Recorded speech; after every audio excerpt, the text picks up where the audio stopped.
Alam niyo bang maraming R&D Consortia ang Department of Science and Technology sa iba't ibang rehiyon ng bansa? Ang R&D Consortia ay naayon sa konsepto ng kolaborasyon. Ito ay binubuo ng higher education institutions, government agencies at private companies mula sa mga rehiyon upang mapabilis at maiugnay ang mga R&D activities sa kanilang lugar.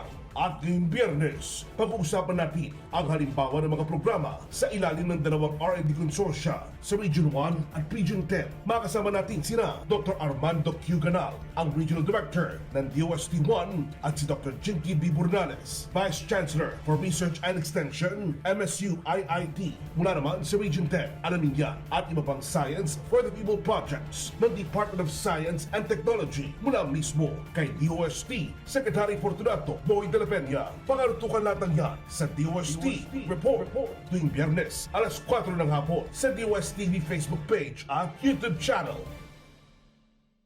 Magandang Agham, Pilipinas! Welcome po sa DOST TV Facebook page at YouTube channel. Itong programang una sa mga napapanong balita tungkol sa Agham, Teknolohiya, Inobasyon para sa bayan. Ito ang DOST Report. Ako po inyong kapatid sa Mabawid, Oling Miranda. At kasama po natin ang kalihim ng kagawaran ng Agham at Teknolohiya, ang nag-iisang DOST Secretary Fortunato, Boy de la Peña. Magandang Agham po, Sec Boy. Magandang araw din sa iyo, Onin, at magandang araw sa ating mga taga-subaybay. Mga kababayan, ano nga ba ang latest na balita tungkol sa Agham at Teknolohiya sa mga rehiyon at sa buong bansa? Alamin natin yan mula mismo kay Secretary Boy.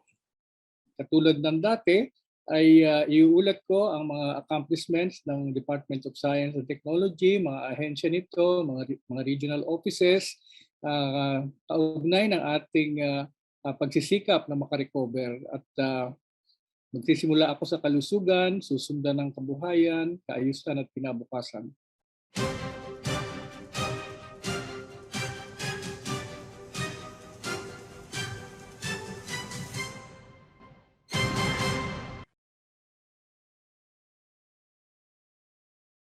Ang unang report sa kalusugan,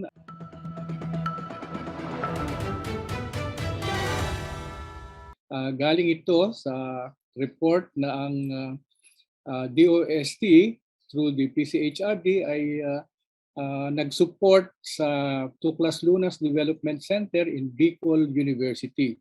At sa ngayon ay nag-report na ang Bicol University sa resulta ng kanilang ginawang screening work for anti-diabetes, anti-obesity, and anti-hypertensive activities. The PCHRD supported the Bicol University Tuklas Lunas Development Center was actually established in 2019, and it has focused on the discovery and development of herbal drugs. And its primary goal is to explore untapped natural resources in the wild, specifically in the Bicol region, as potential sources of nutraceuticals and herbal-based products. Further, it intends to provide quality, safe, and affordable drugs derived from local natural resources and support the local herbal and pharmaceutical industry. The implementation of the Bicol University Tuklas Lunas Development Center strengthened the strategic drug discovery and development program of the Bicol region. Recently, they completed the project entitled Screening for Anti-Diabetic, Anti-Obesity, and Anti-Hypertensive Activities and in vitro toxicity evaluation of plant extracts. This is under the leadership of Dr. Lilibet Kahuday of Bicol University. It received a funding of 13.736 million from PCHRD, and it has searched for endemic indigenous plants in biodiverse sites in the Bicol region. They wanted to discover non-toxic bioactive hits from these plants, and then locally developed herbal drugs with pharmacological activity against those non-infectious diseases that I mentioned. The project obtained the following results from the assays conducted on 23 plant samples obtained from 3 biodiverse sites namely Mount Mayon Natural Park, Bulusan Volcano Natural Park, and Mount Malinaw. 4 plant extracts were confirmed to be non-toxic and have anti-hypertensive properties. 2 plant extracts were confirmed to be non-toxic and have anti-diabetic properties. 5 plant extracts were confirmed to be non-toxic and have anti-obesity properties. The second report, still on kalusugan, comes from DOST Calabarzon. They reported that they deployed the dengue virus detection kit in Tingloy, Batangas, which is an island. The DOST Calabarzon, in partnership with Manila Health Tech Incorporated, facilitated the deployment of dengue virus detection kit called Biotech M Dengue Aqua Kit to the Rural Health Unit of the Municipality of Tingloy in Batangas. The technology transfer aims to provide an accurate, fast, and efficient detection of the dengue virus from suspected patients in the municipality. As part of the technology transfer, a 2-day training was held last February 21 to 22, attended by nurses and medical technologists of the Rural Health Unit. Resource persons from Manila Health Tech Incorporated discussed basic concepts, features, procedures, and standard practices in the use of the Biotech M. Then a hands-on activity on RNA extraction was also conducted to ensure learning application. Actually, Biotech M is part of the Lab in a Mag project supported by DOST that aim to capacitate rural health units on the detection of dengue virus and protect the population through early detection.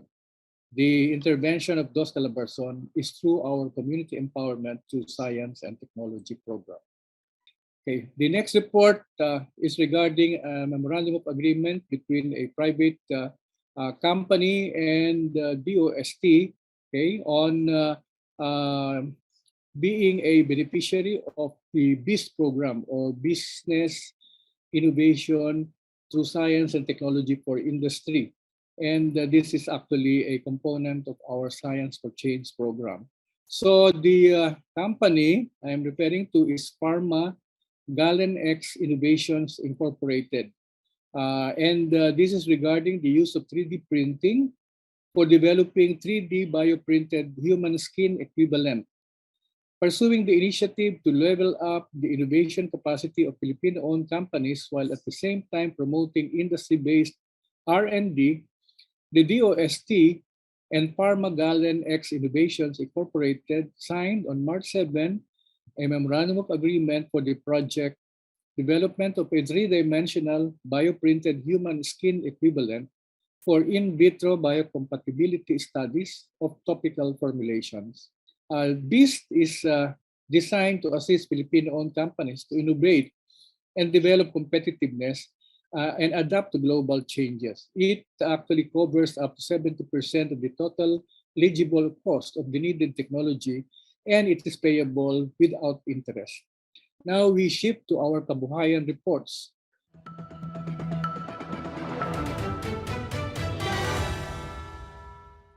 The first is a report coming from Tarlac Agricultural University, TAU, reporting on the accomplishments of their sweet potato R&D Center established under DOST's Science for Change program, care of the niche centers in the regions for R&D program, or the NICER program.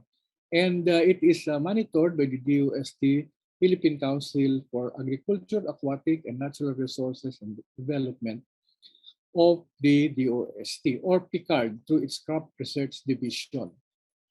Now, they actually were given the report through a meeting last March 3, 2022. The establishment of the Sweet Potato R&D Center program has 3 project components, which target to enhance the sweet potato production in Central Luzon using certified clean planting materials, or CPM. Also to generate spatial information to determine the suitability, pest incidence, and climate risk vulnerability of sweet potato production areas, and to develop an integrated crop management or ICM for sweet potato in Central Luzon. We must remember that we are now promoting the use of sweet potato as a source of our problems that encountered due to the wheat flour limitations due to the war in Ukraine.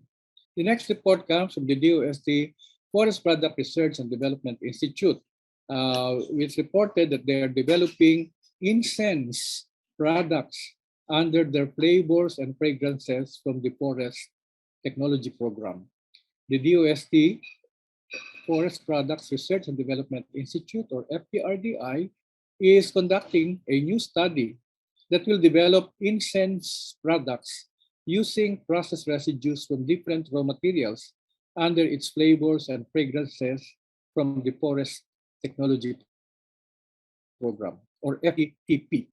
These waste and processed residues are generated from the extraction and processing of wood and non-wood forest products such as resins, barks, and leaves. The study will also assess and test its properties to repel insects. The next report comes from DOST Industrial Technology Development Institute, or DOST ITDI, which has partnered with the DOST National Capital Region for the turnover of the upgraded emergency water disinfection system.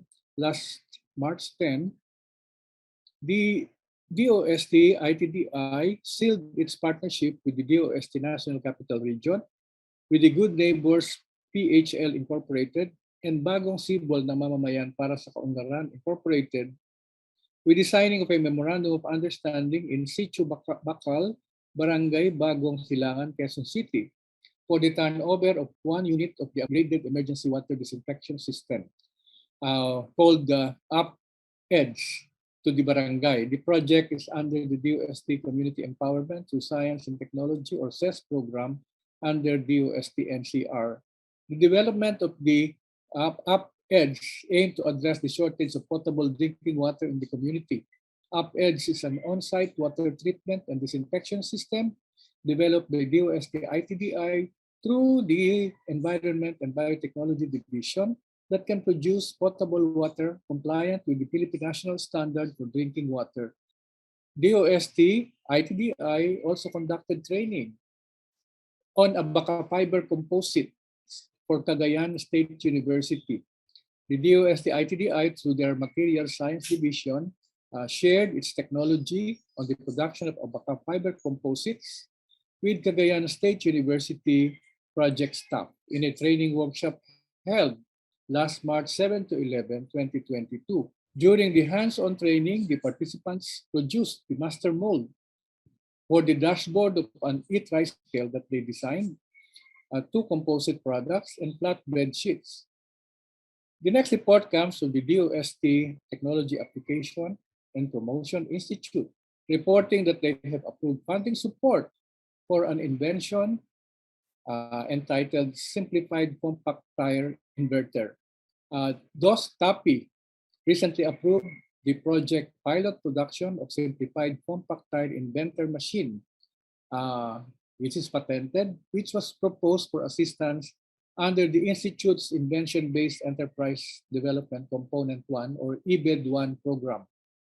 The EBED-1 program supports inventors in developing their invention into a business enterprise by making it available to consumers. The program provides financial assistance to cover pre-commercialization activities as pilot scale testing, field testing, pilot production for market testing, and commercialization, including raw materials, labor, and overhead costs directly related to the production and the purchase of equipment needed to manufacture the new invention. Next report comes from DOST Region 1 and the Pangasinan State University Food Innovation Center.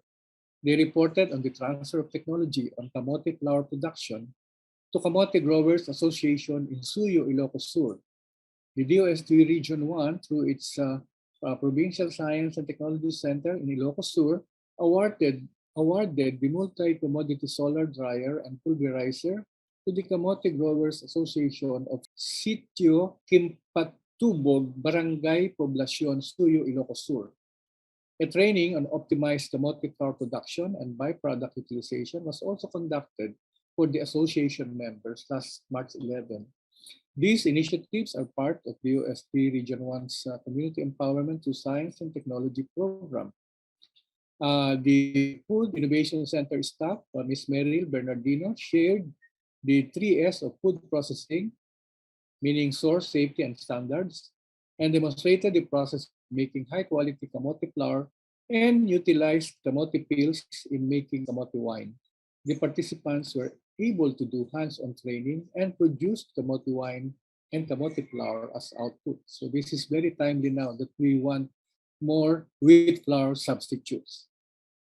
The next report comes from DOST Mimaropa, and the report says they rolled out a Romblon State University developed tiger grass post-harvest technologies to Romblon farmers.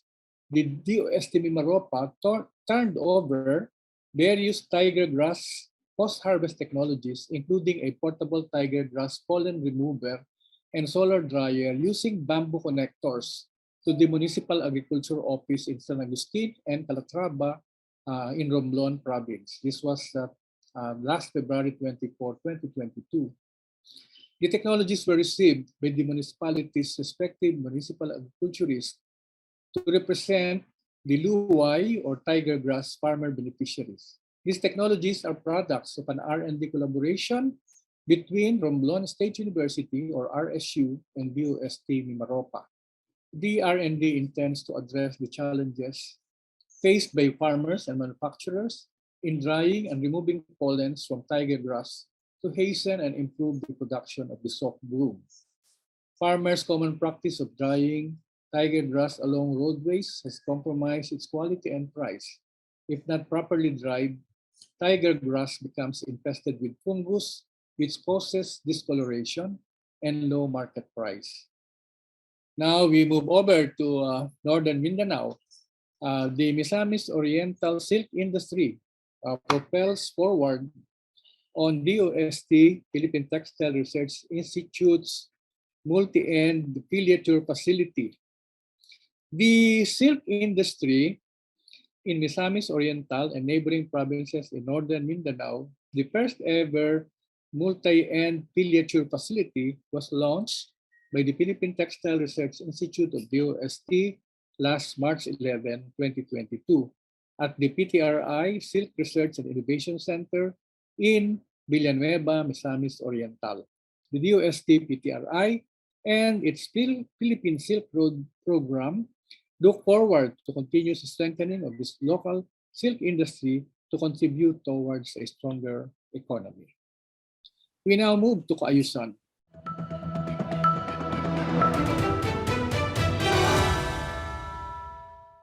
DOST has participated in the Bohol Resiliency Summit and has forged collaboration with the Bohol Provincial Local Government in the use of GeoRisk Philippines for resilience planning. It was designed to bring together science-related information and tools to understand the hazards and risks of the area, the plans for recovery of affected communities due to Typhoon Odette, which occurred in December 2021, and options to make Bohol disaster and climate resilient.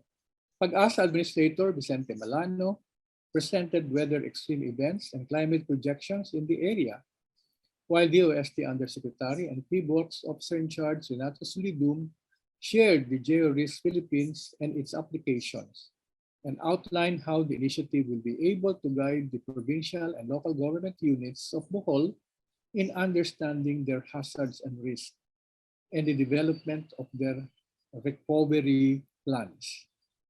Because of the expressed interest of the provincial LGU on GeoRisk PH initiative, Governor Arthur Yap signed a memorandum of understanding to avail of the use of the GeoRisk PH technology and the training of the LGUs of Bohol. The next report comes from DOST Region 10, which in partnership with Pag-asa installed additional automatic rain gauges in Misamis Oriental. The 3 automatic rain gauges are additional units provided by DOST on top of the existing 5 automatic rain gauges in the province. Their installation is undertaken as part of the Community Empowerment through Science and Technology Program. This science and technology intervention is expected to provide protection to at least 55 communities identified as vulnerable to flood in the identified areas. To implement the project effectively, DOST Misamis Occidental facilitated the conduct of automated rain gauge virtual training with trainer experts from Pag-asa on March 7, 2022.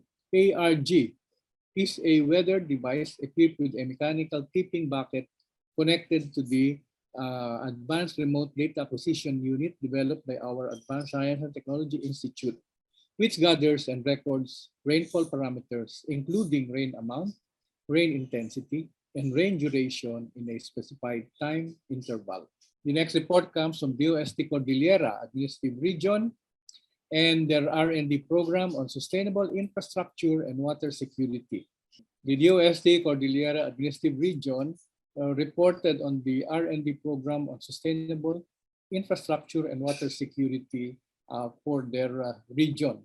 This is an R&D program which is actually entitled Bundok, a mountain engineering center towards sustainable infrastructure and upland water security.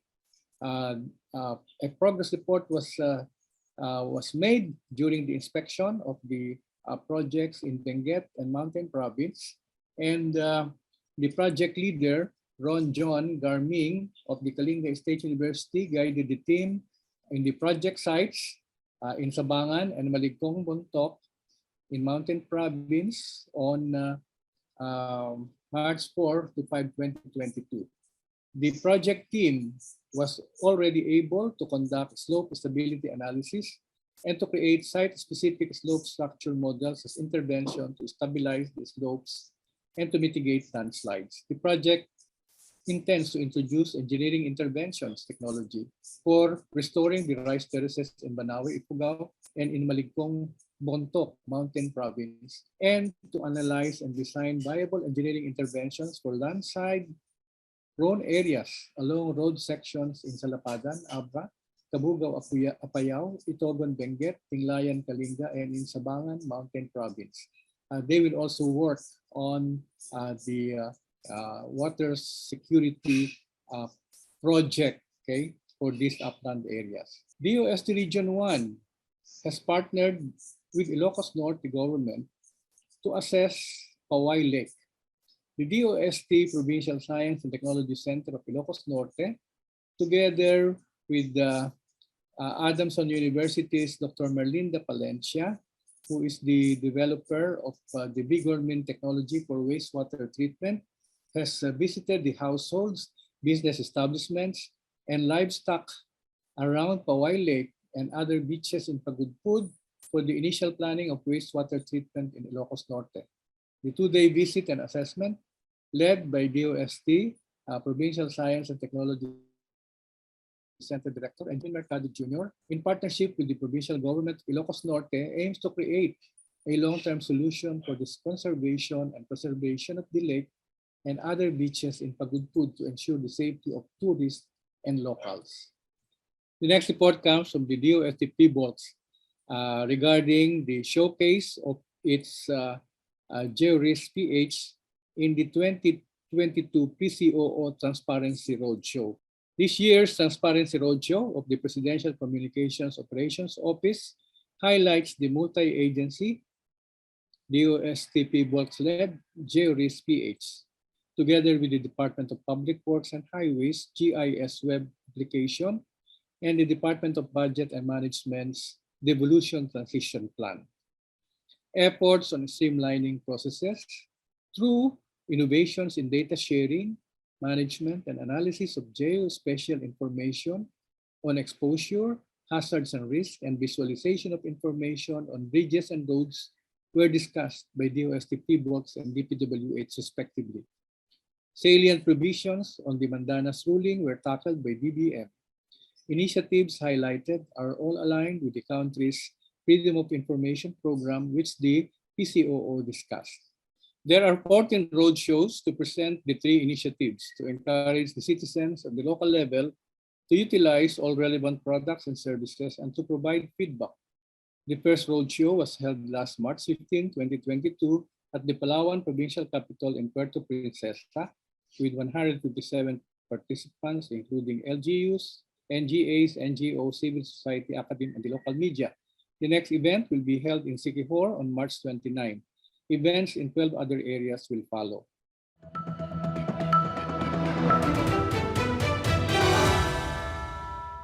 We are now in kinabukasan, and the first item here is the holding by the DOST Food and Nutrition Research Institute of their so-called DOST FNRI Year Starter Event. And this is actually a pledging session for private donors which would like to support the malnutrition reduction program as included in the NEDA National Priority Plan. Projects listed under the NEDA National Priority Plan are entitled to a full tax deduction as an incentive. So while the malnutrition reduction program has already made significant achievements, the DOST FNRI reports that more support is needed from various sectors to continue and expand the journey in alleviating malnutrition among children and giving them the well-deserved opportunity to have healthier, more productive, and enjoyable lives. This is the reason for holding this pledging session held on March 17. Because this is what they call the most important segment of the program, where the FNRI solicits the support to the DOST FNRI's malnutrition reduction program. 4 packages of sponsorships are offered by DOST FNRI to consider by supporters, and each package has a corresponding number of infants and young children aged 6 months to 2 years old who will benefit from 120 days of complementary feeding of the DOST FNRI developed complementary foods. There is also an option for those who want to sponsor the equipment needed to build the complementary food processing facility, so they can choose that package. The new facility will produce the rice mongo instant blend and rice mongo curls developed by DOST FNRI, and sponsors may choose from any of the areas shown by the list coming from the National Economic Development Authority National Priority Plan. Others can support in the form of a land where the complementary food processing facility may be built, or through an existing building that can be converted into a complementary food processing facility, or vehicles that can be used. The MRP is, as I said, included in the National Economic and Development Authority, or NEDA National Priority Plan, NPP, from 2015 to 2022. Donations to the programs included in NEDA's NPP are entitled to a full tax deduction as an incentive.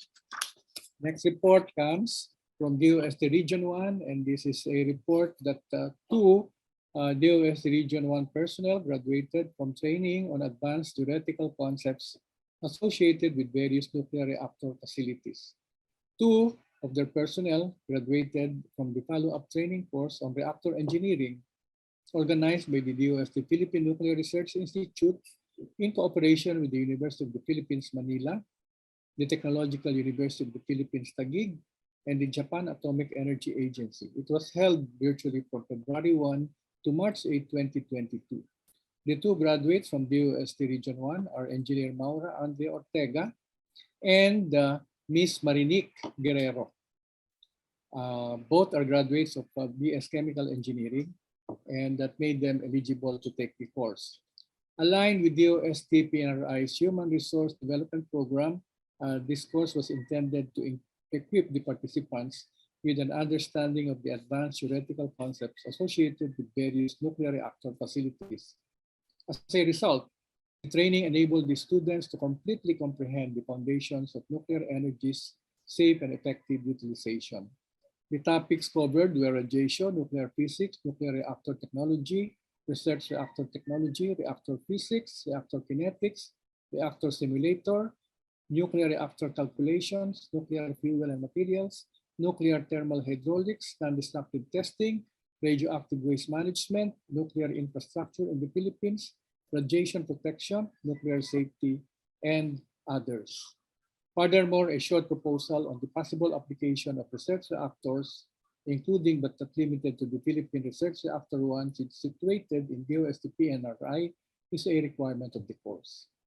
The next report is from the DOST Technology Application and Promotion Institute and the DOST Philippine Council for Industry, Energy, and Emerging Technologies R&D. DOST TAPI and DOST shared. They organized a forum for partners, investors, as part of Dubai Expo 2022.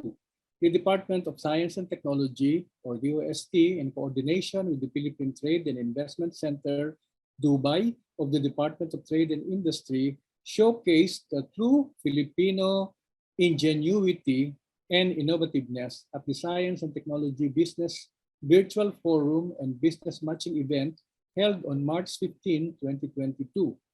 The featured innovations were developed and created by homegrown technology startups and enterprises, including DOST's very own Philippine Textile Research Institute, or DOST PTRI. The forum was attended by over 300 participants from the United Arab Emirates, Oman, Indonesia, Bhutan, Syria, the Kingdom of Saudi Arabia, Nigeria, Trinidad and Tobago, and the Philippines. 5 key strategic areas of cooperation were touched on through the technologies, namely artificial intelligence, smart energy management, water management, smart city, and textiles. The business forum was shortly followed by a business-to-business meeting, which provided a platform for a broad exchange of expertise and experiences in transferring technologies that bring societal welfare. At least 6 companies attended the meetings with startups spin-offs. And last but not least, our DOST Region 5 of the Philippine Information Agency has partnered for Season 2 airing of Alas DOST na, DOST Kusyona. DOST Region 5 forged a new partnership for Season 2 airing of its Alas DOST na, DOST Kusyona series, this time with the Philippine Information Agency of Bicol. In a virtual ceremony on March 1, 2022, DOST Region 5 Regional Director Romel Serrano and PIA Bicol OIC, Mr. Oliver Bakay, signed a memorandum of agreement for the streaming of the series in PIA Bicol's official social media pages. The virtual Memorandum of Agreement signing was attended by DOST-5 management and members of the DOST Cushion production team.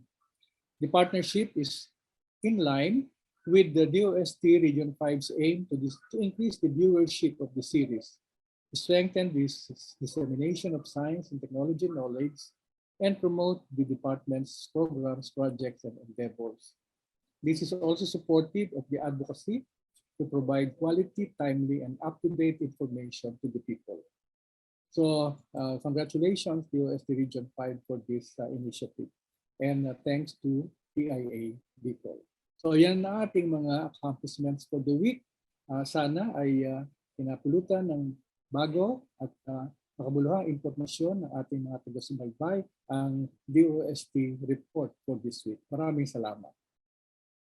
Maraming salamat po, Sec Boy, na tumingin po ninyo ang kabuuan ng DOST updates para sa nagdaang linggo. May namiss ka bang balita?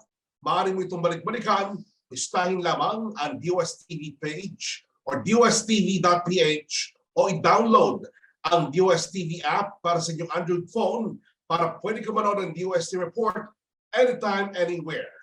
Sa aming pagbabalik, ating tatalakayin kung paano napupunan ang kakulangan sa research, development, and innovation sa mga rehiyon sa tulong ng Regional R&D Consortia ng DOST. Abangan niyan sa pagbabalik ng DOST Report. Ako si Christine, Pantay Bayan sa CNP Mall. Ako'y babae. Ako si Grace Bendor, babae. Ako si Sonia, isang ina, babae. Ako po si Rhea, street sweeper, babae. Ako si Rosalie, estudyante, babae. Ako si Angelica, empleyado, babae. Ako po si Jel Miranda, television host. Babae ako, hindi babae lang. Ako si Annabel V. Briones, Director ng DOST Industrial Technology Development Institute. Babae ako, hindi babae lang. Ako si Rowena Cristina L. Guevara, Undersecretary for Research and Development ng Department of Science and Technology. Babae ako, Hindi babae lang.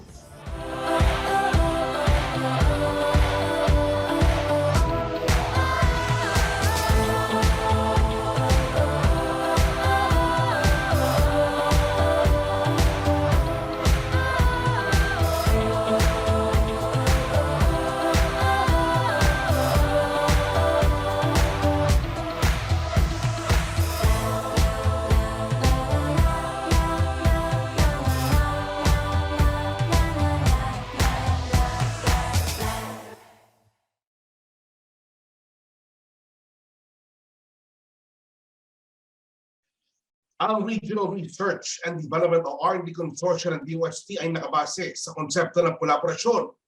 Ito'y binubuo ng higher education institutions, government agencies at private companies mula sa mga rehiyon upang ma-facilitate at ma-integrate ang mga R&D activities sa kanilang lugar.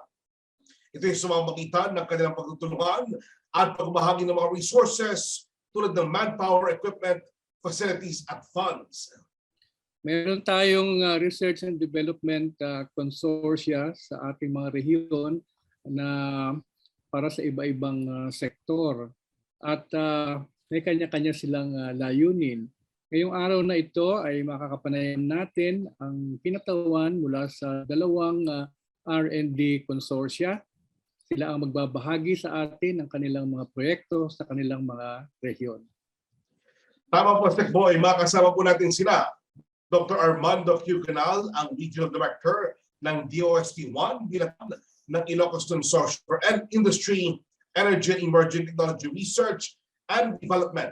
At si Dr. Jinky B. Bornales, ang Vice Chancellor for Research and Extension sa Mindanao State University, Iligan Institute of Technology at ang Project Leader ng Innovations of Leveraging Industry, Government, Academic Networks and Inclusive Community Engagements o Iliganize. Isang programa po yan sa ilalim ng Northern Mindanao Consortium for Industry, Energy and Emerging Technologies Research and Development. Magandang araw po sa inyo. Alamin natin mula sa kanila kung ano-ano ang naging resulta ng kanilang kolaborasyon doon sa kanilang R&D consortia at kung ano ang naitulong nito sa kanilang rehiyon. Umpisahan natin kay Director Arman Ganal, ang Director ng DOST Region 1. Magandang araw uli sa iyo, Director Arman. Magandang araw, Sir Onin. Gayon din po sa inyo, Sec Boy, at kay Dr. Jinky Bornales, ang Vice President for Research and Extension ng MSU IIT at sa lahat ng mga nakasubaybay sa ating programa. Magandang araw po sa inyo lahat. Unang po lahat, Dr. Ganal, ano po ang layunin ng pagbuo sa Ilocos Consortium for Industry, Energy, Emerging Technology Research and Development? Ang aming consortium ay ang Ilocos Consortium for Industry, Energy, and Emerging Technology Research and Development o tinatawag naming iShared. Ang iShared ay naitatag noong Agosto taong 2000 at sa kasalukuyan ay binubuo ng 22 member institutions. Ang iShared ay naitatag upang magtaguyod at magbigay ng direksyon patungkol sa pagsasaliksik sa larangan ng industriya, enerhiya at pakabagong teknolohiya upang ang mga resulta nito ay magamit ng ating mga kababayan, partikular sa pagpapabuti ng kalidad ng produkto at pagpapaunlad sa kalakaran ng mga micro, small, and medium enterprises. Sa tulong at gabay ng ating Philippine Council for Industry, Energy, and Emerging Technology Research and Development o PSEARD na nakabase sa ating sentral na pamunuan. Ang iShared din ang gumagabay at gumagawa ng polisiya upang mapalakas ang kapasidad at kapabilidad sa larangan ng R&D ng mga member institutions na nagtataguyod sa resource sharing at nagpapalaganap sa resulta ng R&D sa buong rehiyon. Sa mga nakaraang taon, SecBoy, sa pagkakatatag ng iShared, nakapag-develop ng iba't ibang equipment or facilities na ginagamit upang mapabuti ang kalagayan ng ating pamumuhay. At ilan sa mga ito ay ang tiger grass depollinating machine para sa pagtanggal ng mga ipa sa mga buy-buy na ginagawang walis. Honey extractor para sa pagkuha ng malinis na pulot sa bahay ng mga pukyutan. Bagoong mixer para maging likido ang bagoong at madaling gamitin. At dobleng gamit na makina bilang pagkudkod ng niyog at pagkayod ng papaya. Ilan lamang yan sa mga marami pang nagawa sa pamamahala ng iShared. Salamat, Director Armand. Sa madaling salita, ito ay diretsong nakakatulong dun sa mga industriya dun sa inyong lugar. Mula sa anong sektor galing ang mga miyembro ng inyong consortium at maaari bang magbigay ka ng halimbawa ng ilang miyembro nitong consortium na ito? Gaya ng nabanggit shared ay nakafocus sa sektor ng industriya, enerhiya at mga makabagong teknolohiya. May 22 kasapi ang iShared. 13 sa mga ito ay academic institutions na pinangunahan ng ating Mariano Marcos State University at ng iba pang mga state universities dito po sa Region 1. Isa ay R&D institution, ito ang Philippine Rice Research Institute na nakabase sa Ilocos Norte. Isa ay local government unit, ang Provincial Government of Ilocos Sur, at 7 iba pa ay mga sangay ng gobyerno. Ang iShared ay nakatuon sa 7 sektor sa larangan ng industriya, enerhiya at makabagong teknolohiya. Una, sa pagkakaroon ng tuloy-tuloy na alternatibong enerhiya gamit ang lakas ng araw at hangin.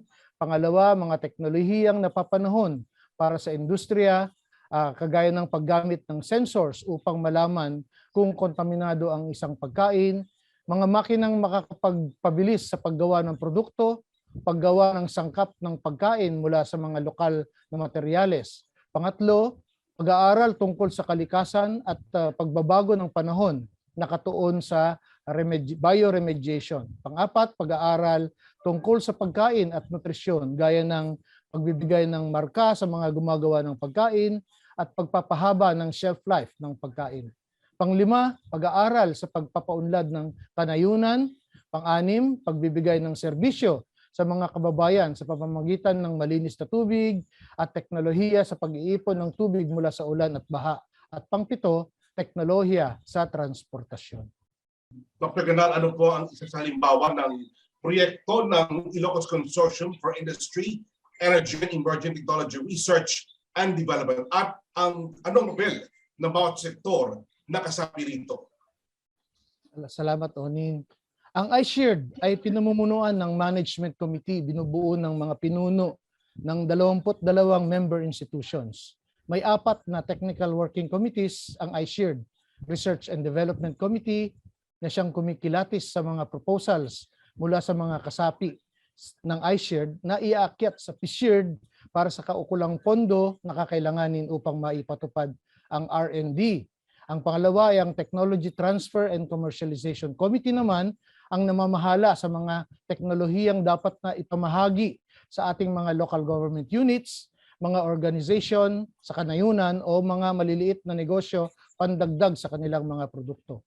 Pangatlo, ang Linkages and Resource Generation and Membership Committee ang nangunguna sa pakikipag-ugnayan ng iShared sa ibang organisasyon, pagkuha ng karagdagang pondo at pagtanggap sa mga nagnanais maging kasapi ng consortium. At pang-apat, yung Capability Building Committee na siyang nagtatakda ng mga programa upang mabigyan ng kaukulang pansin ang mga miyembro. Sa bawat programa o aktibidad na gagawin ng iShared, ang aming mga technical working committees ang nakapronta sa mga ito. Kapag ka-training ang aktibidad, ito ay pinungungunahan ng Capability Building Committee. Sa tanong mo na ano ang halimbawa ng isang proyekto na isinulong ng iShared, nais kong ibida ang aming Coastal Engineering and Management R&D Center o COASTER, ang isa sa mga pinakabagong tatag sa mga niche center in the regions for R&D o NICER, isa sa mga 4 na sektor ng Science for Change program ng DOST. Sa pangunguna ng Mariano Marcos State University sa Ilocos Norte, nabuo ang konsepto ng COASTER.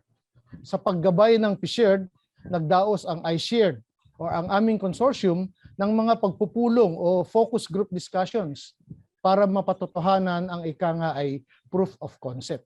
Nagsagawa rin ang iShared ng Right Shop upang malaman kung ano ang mga prioridad na gagawin sa COASTER R&D Center.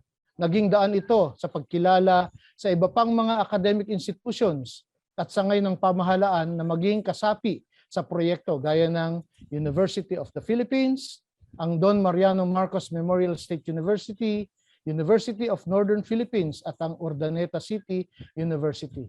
Kasama rin sa pag-aaral ang Department of Public Works and Highways, Department of Environment and Natural Resources, yung Philippine Institute of Civil Engineers, Fluvial Disaster Research Center ng Kyoto University, ang Regional Development Council, provincial governments ng Ilocos Norte, Ilocos Sur, La Union, and Pangasinan, at ang League of Municipalities of Region 1. Nanguna rin ang iShared sa pagkilati sa mga R&D projects na mapapaloob sa COASTER at ito ay pinangunahan ng aming R&D committee. Ang mga R&D projects ay idinulog ng iShared sa Regional Research, Development and Innovation Committee o RRDIC na pinangungunahan ng DOST Regional Office upang malaman kung ang mga ito ay nasa R&D agenda ng rehiyon at maipresenta sa lahat ng mga kasapi sa Regional Development Council para makakuha ng pag-endorso upang maging formal na parte sa pag-unlad ng rehiyon. Nanguna rin ang aming consortium sa pagkuha ng mga kasunduan sa lahat ng mga kasaping ahensya at akademya na sangkot sa proyekto. Sa kabuuan, ang COASTER ay gagawin upang magkaroon ng impormasyon tungkol sa mga kaganapan ng pagguho sa mga coastal areas at kung paano sinusolusyonan ang mga ito. Mapag-aralan, masukat at matansya ang epekto ng pagbaha sa mga coastal areas, makagawa ng mga hakbang teknikal na nakabase sa siyensya para sa pagbibigay proteksyon sa mga dalampasigan. Pang-apat, mapabuti ang pagdidisenyo sa mga gagawing infrastruktura base sa gagawing pag-aaral sa lakas ng alon. So ano ang benepisyo o potential benefit yung halimbawa mo na yan para sa rehiyon? Sa kasalukuyan, Sec Boy, ay sinisimulan na ang mga proyekto sa COASTER. At sa resulta ng mga pag-aaral na gagawin, magkakaroon ng mga polisiya sa disenyo at pagpili ng mga materyales sa paggawa ng mga flood control structures. Dahil dito, magkakaroon tayo ng disenyo ng flood control structures na tugma sa kailangan ng lugar, mapa ng mga posibleng pagguho sa ating mga coastal areas, modelo o mga example ng pagbaha sa ating mga coastal areas, mga materyales na matitibay laban sa epektong dulot ng tubig gaya ng kalawang at pagpapahina sa tibay o strength ng material, handbook na gabay para sa ating mga coastal engineers at monitoring system upang mabantayan ang anumang epekto ng paggalaw ng tubig. Magkakaroon din tayo ng polisiya sa paggawa ng plano para sa mga coastal management, lalo na sa ating mga local government units na nasa coastal areas at pagsisimula sa pag-aaral ng kursong Coastal Engineering. Maraming salamat po, DOST Region 1 Director, Dr. Arman Ganal. Ngayon naman po makasama po natin si Dr. Jinky B. Morales, ang Vice Chancellor for Research and Extension ng MSU IIT, Project Leader ng programang Legalize. Magandang araw po, ma'am. Good afternoon, everyone. Good afternoon, Secretary de la Peña.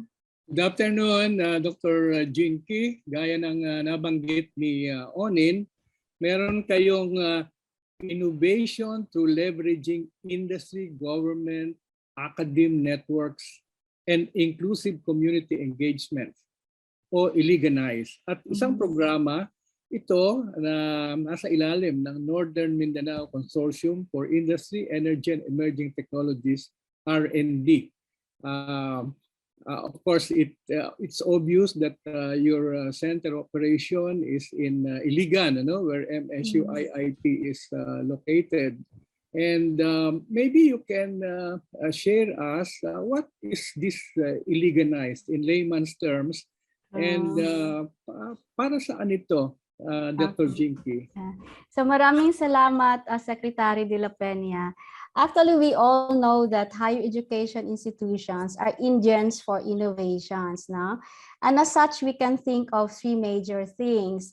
So how can we create pathways so that academic institutions can actively engage in the community's socio-economic development? Specifically, paano natin i-connect yung higher education institutions, specifically MSU-IIT, sa ating mga MSMSE, no? Yung micro, small, medium, and sinali-nali natin yung social enterprises. And number two is, how can we translate our research outputs and innovations initiatives into policy outcomes? So marami tayong mga R&D na pinapand ng DOST. So paano natin ito i-translate into policy outcomes para naman magamit sa ating mga local government units, matranslate siya into, for example, city ordinances or memorandum, for example. And then the number three major question is how we can how the three major players, yung academe, yung industry, and local government units can come together in building towards yung talagang sustainable and inclusive innovation ecosystem. So itong tatlong, I would say, three major questions na sinabi ko are exactly aligned with the purpose and intentions yung sa regional inclusive innovation centers that were spearheaded by the Department of Science and Technology and the Department of Trade and Industry. So that was how the Iliganized was born. Yung Iligan, innovation through leveraging industry, government, academic networks, and inclusive community engagement. And itong Iliganized, meron tayong tawag nitong 6 na layunin. And yung 6 na layunin, nag-answer doon sa 3 major questions that I shared to you earlier. So ito yung promote natin yung innovation mindset, and then how we can promote a sustainable innovation ecosystem. So paano natin din i-guide yung mga MSMEs natin, and as well as yung mga startups natin. And then yung sinabi ko din kanina, paano natin ita-translate yung mga R&D outputs natin into policy outcomes na mga gamit na sa ating community or local government units. And then how we can also develop business technologies. And each of these objectives address to yung 6 P's and the social and economic impact na sinet ng DOST, yung policy, partnership, people, publications, among others. And itong Iliganized, pa siya, less than a year pa yung implementation kasi it was launched last June 30, this last year. And may dalawang component ito kasi ang Iliganized is one of the 2 RICs, yung Regional Inclusive Innovation Center ng Region 10. Yung isa naman naka-base sa Cagayan de Oro, yung Orobes. So yung Iliganized is housed in an academic institution, MSU-IIT. So meron itong 2 major na components. So sa isang side, tinitingnan natin yung education and innovation. Sa kabilang side naman, tinitingnan natin yung innovation and entrepreneurship.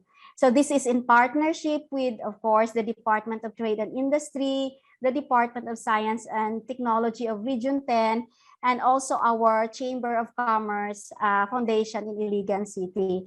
And of course, the USAID Stride. Sa paanong paraan po makatutulong ang programang ito sa Region 10? Yung sinabi ko kanina, yung inclusive community engagement. So sa ngayon, itong Iliganized can serve as para siyang conduit sa academic institution to strongly connect with our MSMEs. So, meron tayong programa yung Innovation for Business Recovery. So, matulungan natin yung mga MSMEs with the assistance also of USAID Stride. Meron tayong 3 takers at itong Innovation for Business Recovery. So, in this sense, talagang matulungan natin yung mga MSMEs natin sa community. And the other one, meron tayong kasi we want our approach to be more inclusive. So sinali natin yung social enterprises.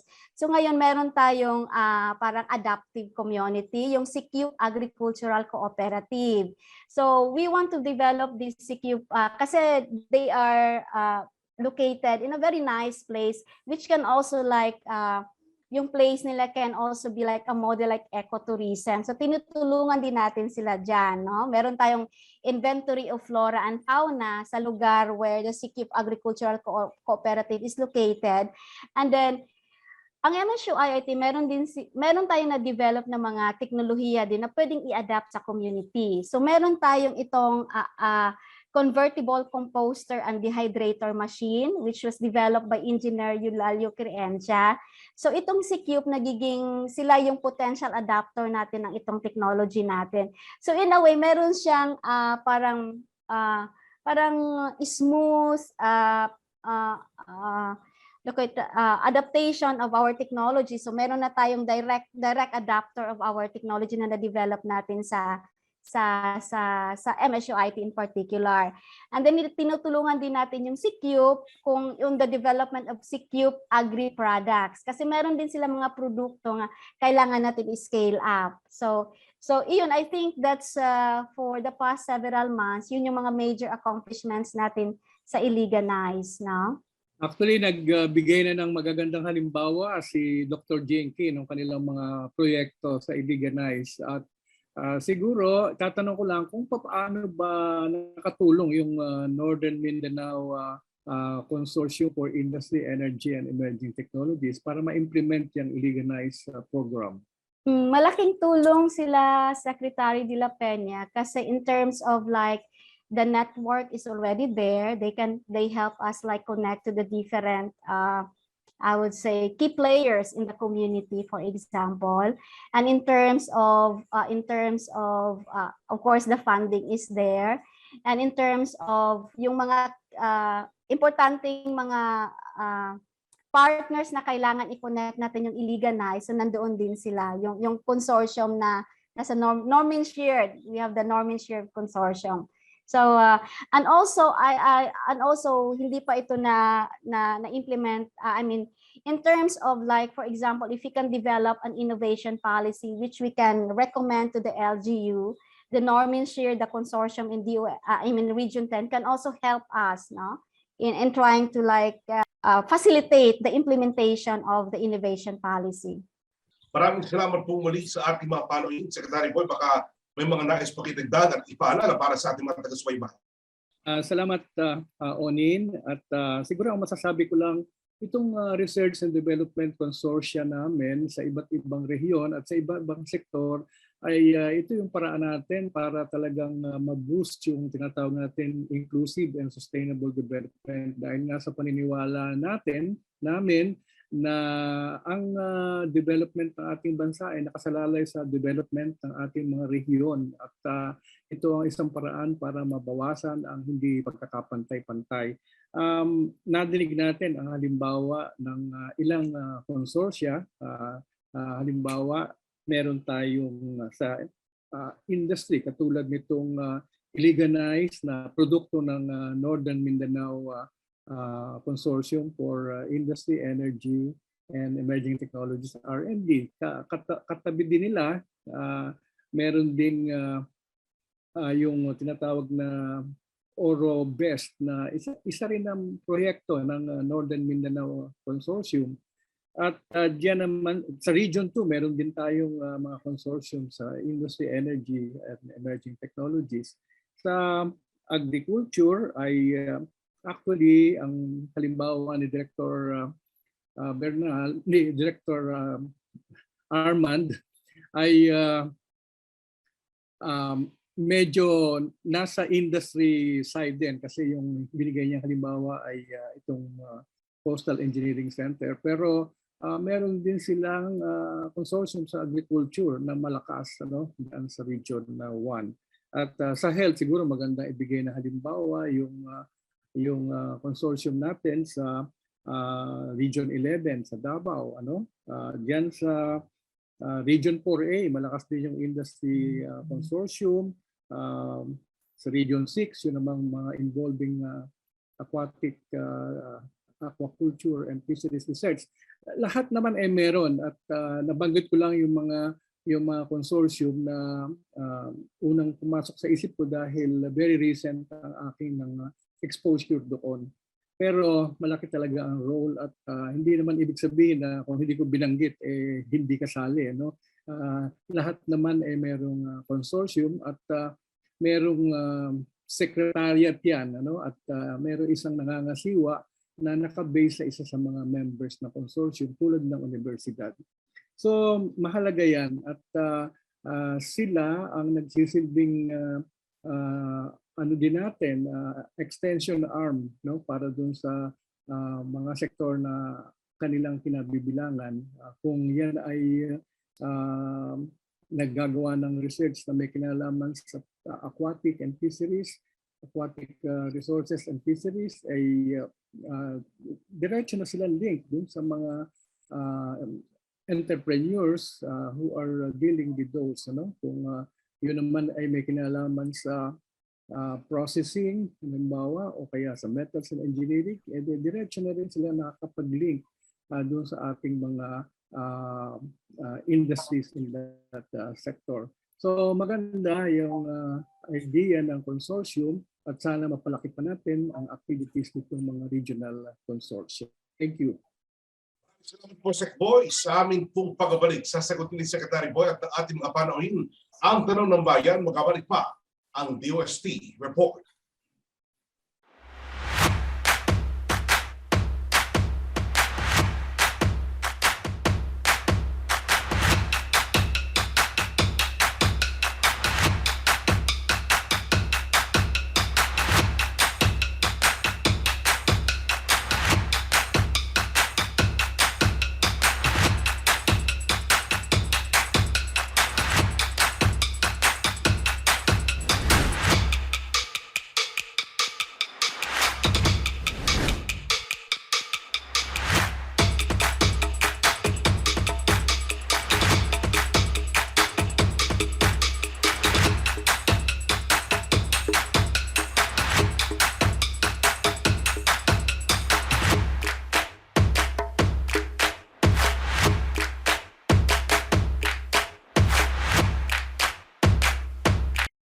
If the questions are in, it's time for itanong mo kay Sec Boy.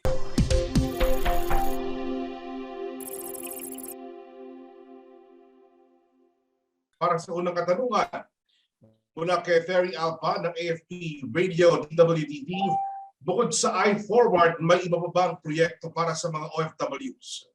Yun ang pinaka main program natin sa OFWs, pero ang mga OFWs naman, kung halimbawa hindi pa sila prepared na maging entrepreneurs at gusto lang nilang ma-expose dun sa mga technologies, ay pwede namang mag-benefit dun sa mga training na available sa atin, no? At siguro ang maganda ay kung meron silang mga asosasyon or organisasyon, pwede rin silang matulungan as a group. Parang community empowerment to science and technology. Ang natin muna naman kay Grace Maniaga ng PTV4. Sa pagbuo ng Regional R&D Consortia, masisigurado po ba ng proyekto ito na mabibigyan ng prioridad ang mga maliliit nating kababayan? Ano po ang benepisyo ng mga SME dito? Alam mo, ang ating mga regional offices, no, ang ating frontliners sa ating mga kababayan, kaya sila talaga ang nakakaalam kung sino yung mga nangangailangan at kung ano yung pangangailangan. Kaya itong ating research consortium sa region ay ang ating regional offices ang namamahala at nag-o-oversee. Ngayon, kung ang tanong mo kung paano masisiguro na yung mga maliliit ay matutulungan. Basically, ay isa sa mga priority natin yung sa pagpili ng mga proyekto, kung talagang makatutulong sa tao. At hindi lang naman puro new knowledge, na pang matagalan, kundi gumagawa tayo ng mga projects na ang impact ay immediate. Tanong po ito para kay Dr. Jinky. Ano ba po yung mga ongoing activities ng illegalized program? Salamat Unen. Yung sinabi ko kanina, yung mga ongoing activities natin is yung patuloy pa rin tayo yung inventory of flora and fauna natin sa SECUP. And then patuloy pa rin tayo, nag-conduct tayo ng technology needs assessment yung sa SECUP agriculture cooperative sa mga yung kailangan yung produkto nila nandoon. And then meron din tayong ginagawa na innovation for business recovery, yung mga MSM, yung mga micro and small industries natin na naapektuhan ng COVID. That's in partnership with USAID Stride. So meron tayong mga 3 siguro or 4 sa ngayon, no? And then, in terms naman yung sinabi ko kanina, kasi 2 major strand yung illegalize natin. On the other side, we have the education and innovation. So, tinitingnan din natin yung institutional, meron tayong ongoing na institutional readiness assessment in partnership